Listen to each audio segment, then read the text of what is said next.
Good evening, I'm Jason Vio. Meg is off tonight. This is CBC Windsor News at 6. Thank you so much for watching. Here's what's making news tonight. A complete change of direction for Premier Doug Ford today. He apologizes and reverses a land swap for Ontario's protected Greenbelt. Some businesses in downtown Windsor are still without power. This after a van falls into an underground hydro vault. And tensions between Canada and India continue. We'll get some local reaction in just a moment. The rift between Canada and India continues. India's visa processing center has suspended applications, and we spoke with a Windsor resident who won't be able to go ahead with a plan to visit family after years away. The CBC's TJ Deer brings us that story. Tirupati Bolasetti hasn't been to India in 8 years. He was planning to visit his family later this year, but that's now in doubt. India's visa processing center suspended service today, saying in a statement, due to operational reasons, with effect from September 21st, Indian visa services have been suspended until further notice. I was planning to go this fall, and now I'm on the right now I'm still in a shock as to how to react, how to digest that piece of information. This stems from the current rift between Canada and India, which began earlier this year when a Sikh leader was shot dead outside a Sikh temple in British Columbia. Hardeep Singh Nijjar was a supporter of an independent Sikh state.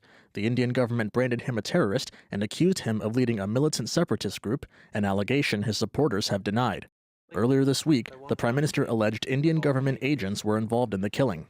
Over the past number of weeks, Canadian security agencies have been actively pursuing credible allegations of a potential link between agents of the government of India and the killing of a Canadian citizen, Hardeep Singh Nijjar. The Indian government called the allegations absurd and politically driven. A spokesperson for India's Ministry of External Affairs said no information has been shared and that Canada's reputation on the world stage is being damaged. If you're talking about reputational issues and reputational damage, if there's any country that needs to look at this, I think it is Canada and its growing reputation as a place, as a safe haven for terrorists, for extremists, and for organized crime. Bolasetti says he's heard from Indians that are feeling anxious, so much so that members of the temple met with Windsor police in anticipation of any protests. This is as a precautionary step and also assuring the community that everything will be okay and the police is taking care of the safety and security of the community. The Prime Minister dodged a question earlier today on whether Canada would respond in kind. Are we going to reciprocate? Are you going to take some kind of action, tit-for-tat action in this? We call upon the government of India to take seriously this matter and to work with us to shed full transparency and ensure accountability and justice in this matter. India's visa processing center in Canada gave no details on how long services would be suspended for, leaving Bolasetti and others hoping to travel to India without a timeline of when they can go. TJ Deer, CBC News, Windsor. There are still people without power in downtown Windsor tonight. Some are businesses wondering when they'll be able to reopen. Now, this is all happening after a van fell into an underground electrical vault just on Tuesday. And that vehicle has been removed, but as Dale Molnar tells us, it may be a few more days before some see their lights turn back on. Tow trucks, including one with a crane, lifted the minivan out of the electrical vault where it has been since it plunged in there on Tuesday. Looking into the debris today, Enwin can confirm that the surface that collapsed was a concrete slab covered with asphalt. A consulting engineer was at work today on the site. One of the businesses in the 300 block of Willette Avenue is getting by with some generator power, but the lights are still out next door at the Treehouse Bar and Grill. They say they can't stay closed much longer. Our weekends are like the busiest, for us, so it's like if we lose this weekend, it's really going to suck, for us. But, we'll just have to figure out like how to move forward and stuff. The outage has also affected about 15 employees who aren't getting their hours. Some of the downtown businesses are helping out those who are affected by the power outage. For example, the Manchester here is keeping the beer from the Treehouse cool in their coolers. Councillor Ronaldo Agostino has been delivering ice to some of the businesses. He and the downtown BIA want to see Enwin come up with a temporary solution to get power restored. Royal Windsor Terrace has hot and cold water now and an elevator working. I also know that there's some businesses on Olet Avenue that are going to be in big trouble if they miss a weekend. We're talking with our members now. They're talking with their insurance companies about, what do they do with spoiled food and not being able to open and those kinds of things. So we're fielding those types of questions and helping them to manage, those immediate needs that they have. Enwin says they are currently working to provide power from an alternate source. One of the things that we're planning to do is to put up a temporary pole line in the alley. Bring power in from another part, not from the vault, obviously, but from the other ends of the alley, and do some temporary connections to try and get people back up and in service. Brown expects that could be up by sometime tomorrow, but he says that will only help the businesses on Olet Avenue. He says the businesses and residents in Royal Windsor Terrace will have to wait a little while longer. Brown says it will take more than a week to fix the damage to the electrical vault, but the building managers will likely have a generator in place before then, perhaps by the weekend. Dale Molnar, CBC News, Windsor. Calling the decision to open up the Greenbelt to development a mistake, Premier Doug Ford says he's reversing that policy and putting the land back. Senior Queen's Park reporter Mike Crawley was in Niagara Falls today when the Premier made that announcement. Premier Doug Ford walks across a parking lot in Niagara Falls, only to walk back his government's Greenbelt plan. I made a promise to you that I wouldn't touch the Greenbelt. I broke that promise. And for that, I'm very, very sorry. So sorry that Ford now says taking land out of the Greenbelt was wrong. I'll be reversing the changes we made and won't make any changes to the Greenbelt in the future. This stunning 180 comes nearly a year after Ford's government first announced that it was giving select developers the right to build housing in Ontario's protected Greenbelt, potentially boosting the value of their land by billions of dollars. It caused people to question our motives. For months, Ford has had little good to say about preserving the Greenbelt. A failed policy, a flawed policy from the Liberal government. It was just a big scam. Now, on this final day of summer, Ford is trying to put an end to what's been a season full of bad news about his Greenbelt moves, a scathing Auditor General's report. This was a biased process. We saw what we think is preferential treatment. An Integrity Commissioner's investigation. Laws were broken around, giving special interest. The resignations of two ministers, Steve Clark and Khalid Rashid. He stepped down after giving the Integrity Commissioner incorrect information under oath about his trip to Las Vegas in this swanky hotel with one of the Premier's top staffers and a developer whose land was removed from the Greenbelt, who's also a friend of Ford. It shouldn't have taken Mr. Ford and his ministers getting caught making shady backroom deals with speculators for Ford to do the right thing. Also today, news that the head of the PC Party fundraising arm, Tony Miale, sold tickets to Ford's daughter's Stag and Doe, including to a developer. We have real estate speculators giving cash to a member of the Premier's family. We have a cabinet minister jetting off to Vegas for massages with Greenbelt developers. These are deeply concerning, and we're going to continue to ask questions. 2 cabinet ministers and 2 political staff have now resigned over all this, but not Ford. In the next election, you'll have the chance to decide how I've done. In the meantime, the RCMP is looking into whether there are grounds for a criminal investigation, and Queen's Park will resume sitting on Monday. Mike Crawley, CBC News, Niagara Falls. It could take more than a year to repair the Wheatley water treatment plant that was damaged by fire last week. That's according to the Public Utilities Commission in Chatham-Kent, but officials say it doesn't mean a boil water advisory will be in effect that long. Now, the fire affected the water supply for those in that area and put a boil water advisory in place for residents in Wheatley and Tilbury. Officials said the full extent of the damage isn't known just yet, but a preliminary investigation has been completed.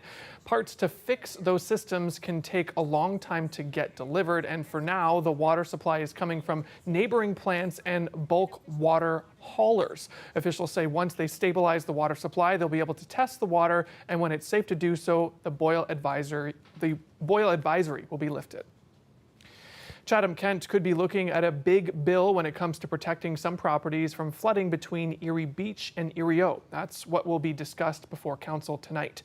Now, the area is home to 153 year-round and seasonal cottages. In 2020, an area of Erie Shore Drive was evacuated due to concerns that a major storm could cause the existing dike to breach. Tonight, council will debate the options laid out in a consultant report, and that's spending $8.9 million to replace a failing dike, $61.6 million to install rock features to help form a beach, and a sloping rock structure built along the shoreline for $83 million, or do nothing. Now, the staff report recommends the $8.9 million option to replace the failing dike and say property owners may be on the hook for some of those costs.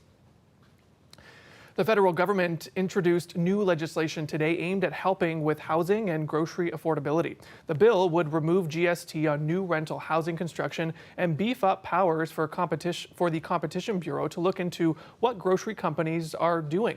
But as JP Tasker reports, opposition parties are skeptical. Under political pressure to tackle eye-popping home prices and sticker shock at the grocery store, we're focused on making life more affordable for Canadians, and we'll be continuing this work in the days and weeks to come. Prime Minister Justin Trudeau is touting new legislation that could help ease the pain. The government's bill has two main components.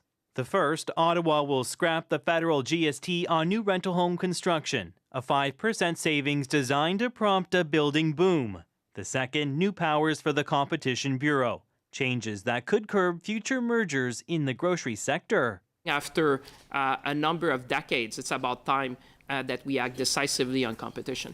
I urge opposition leaders back home to help us get today's real solutions passed quickly. But the Conservative leader isn't on side. The GST exemption applies to all new apartments, not just affordable ones. We want the builders who qualify for it to have affordable apartment rentals so that Canadians can actually live in them. God forbid, the limousine Liberals want all the money to go to the penthouse apartments. Housing Minister Sean Fraser isn't fazed by that criticism. While poking fun at the Tory leader's new look, Fraser says all rental housing stock will help with the supply crunch. He is literally cutting money that's going to build homes and planning to tax the people who build them. If he can't see that that don't work, he should go back to his image consultant and tell them that he needs to start wearing glasses again. The measures announced today won't bring down costs in the short term. It will take years to build new rental housing, and a beefed-up Competition Bureau can't force retailers to slash prices. That leaves the governing Liberals vulnerable to opponents who are ready to pounce. JP Tasker, CBC News, Ottawa. Ukrainian President Volodymyr Zelenskyy is in Washington today after his visit to the United Nations. He met with Republican and Democratic leaders in the U.S. Senate and with military leaders at the Pentagon. We spoke about everything, about support, about the situation on the battlefield, about our plans. I can't share with media all the details, but I think we had very strong dialogue with senators.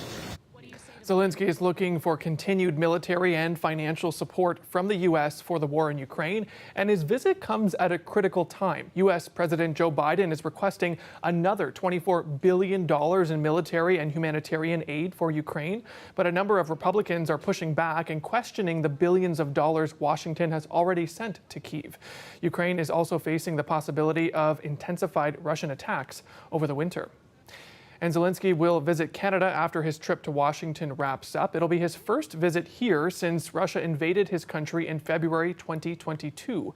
With stops in Ottawa and Toronto, he's expected to continue to push for support to fight the war at a critical time. As Ashley Burke reports, it's giving hope to some Ukrainian war refugees here in Canada.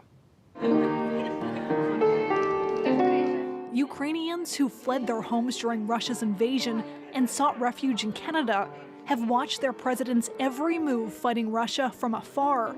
Now a chance to see his latest power play up close. I want to see him and probably just take a hand. I would feel that I've touched the history. Ukrainian President Volodymyr Zelenskyy visiting Canada for the first time since the invasion, they say sends a powerful political message. It also brings us hope that one day we can come back. Zelenskyy addressed parliament from his bunker just a few weeks into the war. Trudeau has also visited Ukraine twice since then and committed close to $2 billion in military assistance. Canada's delivered defense missiles, battle tanks, and armored vehicles.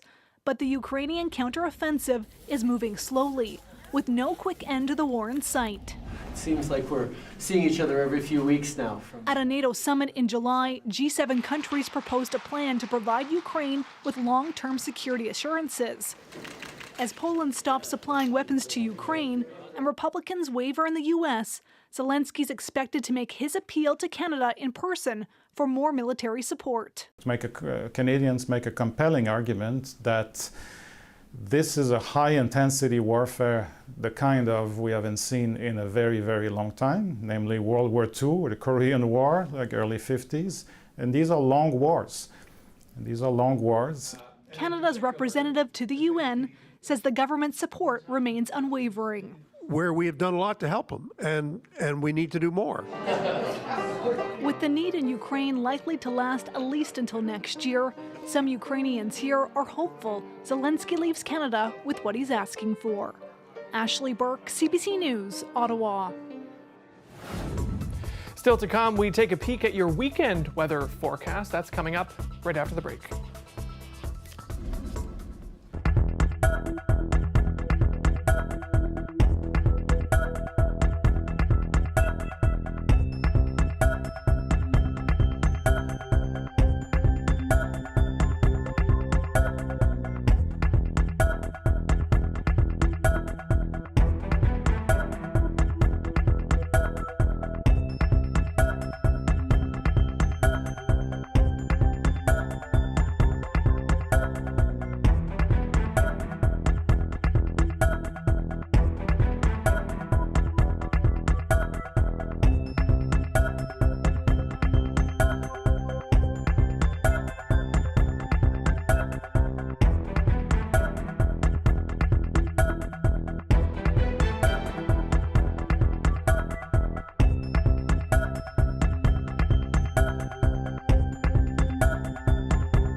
Time now for weather, and for that we go to our very own Colette Kennedy, who's joining us live now. And Colette, before we jump into our local forecast, there were some eyes on the sky this week, and let's take a look at this. It's from a photographer in Belle River, and these, of course, are the Northern Lights, making their appearance kind of over Lake St. Clair there. And Nick Seman captured this for us from Tremblay Beach. And Colette, it's not something we see a lot down here, but when it happens, wow, is it stunning.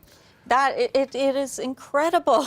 I just absolutely love those images, and I don't know how, we get these opportunities once in a while, Jason, where they come a little bit further south, and I still always manage to miss them. Never in my life have I yet had a chance to see those Northern Lights, but it will be coming. And yes, sometimes they do come a little bit further south, and we can kind of take a look at why that is or why that happens. I mean, the aurora is affected by the Earth's magnetic pole, okay? So that field, the magnetic field, especially at the poles.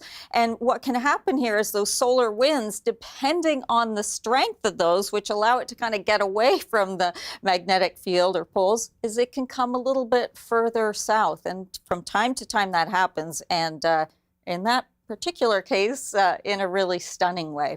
Well, speaking of stargazing, aurora gazing at night, our days and daylight hours are getting a little bit shorter as we're approaching the beginning of fall, coming in on Saturday. So your sunset tonight, 7:31, sunrise, 7:19. Yes, less and less daylight as we head towards the winter season. Okay, let's not get ahead of ourselves. We still have another night and another day of summertime. And boy, did it feel like it today. Current temperature at 25, but that reading was up to 27 as some of that heat had kind of, that influx from the Midwest and the Ohio Valley pushed on in. Sarnia still sitting at 26, and then we have some very comfortable low 20s. Not a lot of humidity either. A few isolated, highly isolated showers kind of popping up around the London area. Otherwise, it is going to be a fair night overnight tonight. And tomorrow, just bringing in some of this cloud, so becoming kind of that mix of sun and cloud. It's not so much this feature as I want to talk to you about or am concerned about. It's what's going on along the eastern seaboard with this tropical moisture making its way up. Just going to be soaking rains, tropical storm force winds through the Carolinas coming up the eastern seaboard. And you can see that high level cloud will start to push back towards Lake Ontario and Lake Erie.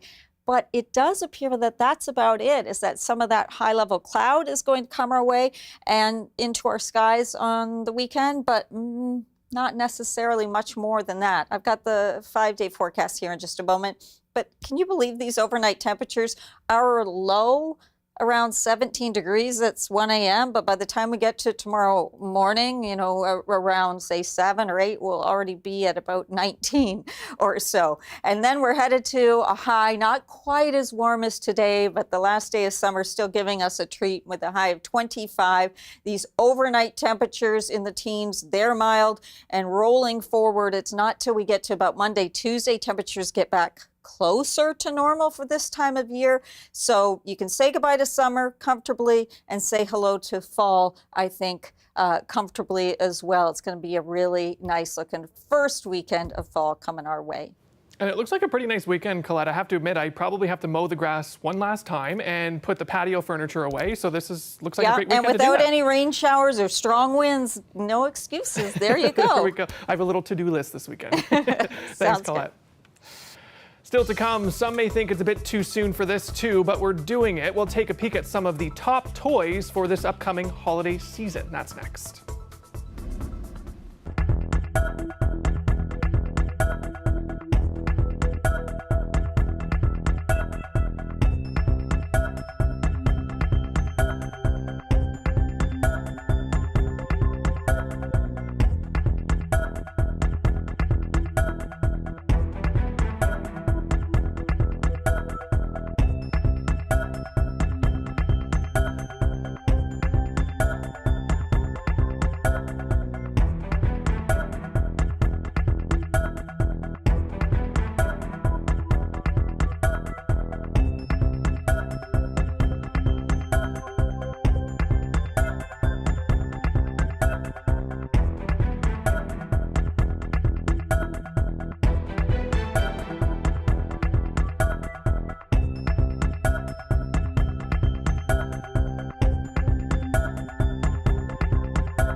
It might be surprising to some, but interest in playing hockey has dipped in some parts of Canada. Now, one minor hockey association has launched a campaign with the goal of attracting more diverse groups of young people to play. The CBC's Tyler Cheese stick handles this story. Brothers Arjun and Ajit Kalarai have been playing ice hockey for most of their lives. I've been playing ice hockey since I was 5 years old. I've been playing since I was 5 years old as well. At 17 and 15 years old, they both play for the Brampton 45s and say they can't get enough of the game.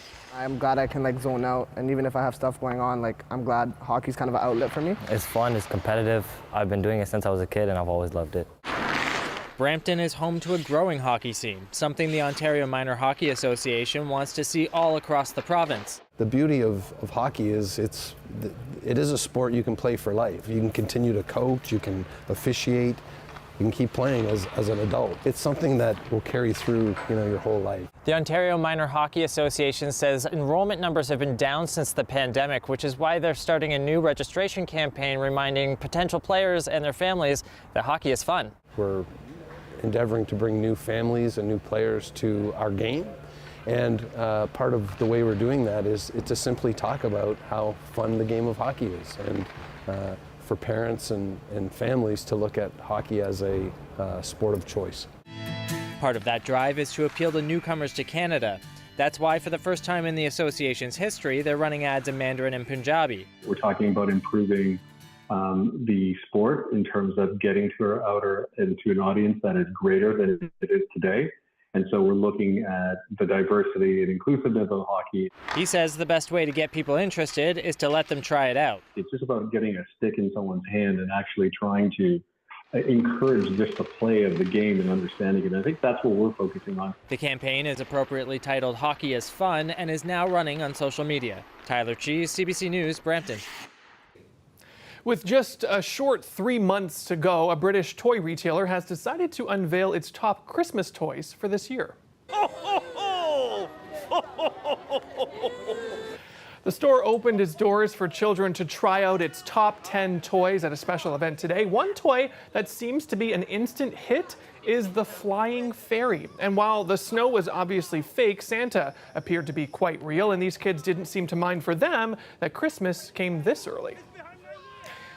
Well, that's it for us here at CBC Windsor News. Thank you so much for watching. Don't forget, for news anytime, you can head to our website, cbc.ca/Windsor. You can also download the CBC News app for stories that matter most to you. And don't forget to watch The National tonight at 9 o'clock on CBC News Network and 10 on the CBC News app, CBC Television right here, and streaming on CBC Gem and CBC Explore. Thanks again so much for tuning in.